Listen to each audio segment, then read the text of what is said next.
Le Parti des travailleurs de la République populaire démocratique de Corée se prépare pour son premier congrès depuis 36 ans.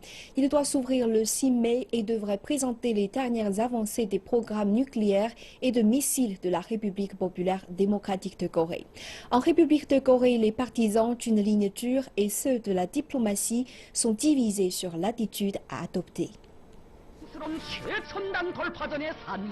L'année a été riche pour la RPDC, un quatrième essai nucléaire, le lancement d'un satellite à partir d'une fusée capable de servir de missile longue portée.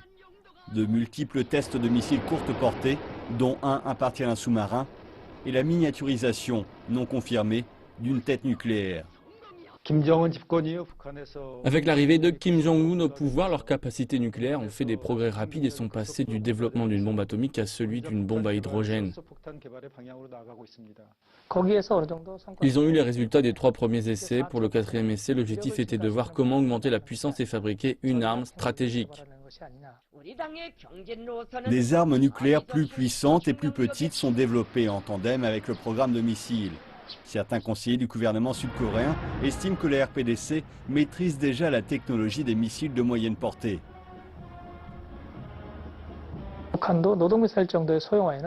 Il n'est pas difficile pour la RPDC de miniaturiser les bombes pour le missile Nodong, mais les missiles balistiques intercontinentaux doivent endurer un plus grand degré de chaleur et ils n'ont pas encore la technologie pour cela. La République de Corée envisage de déployer un système antimissile américain controversé. Mais pour certains, la reprise des négociations est la voie à privilégier. Pour les faire abandonner leur programme de missiles nucléaires, les États-Unis et la RPDC doivent parvenir à un accord. S'ils arrêtent les essais, les États-Unis et la République de Corée devront réduire les manœuvres des Nations Unies et la RPDC va devoir geler ses activités dans la centrale nucléaire de Yongbyon.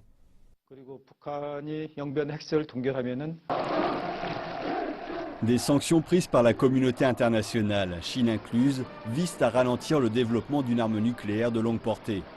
Mais pour la plupart des experts, sans relance diplomatique, le programme de Pyongyang ne pourra être que ralenti et pas abandonné.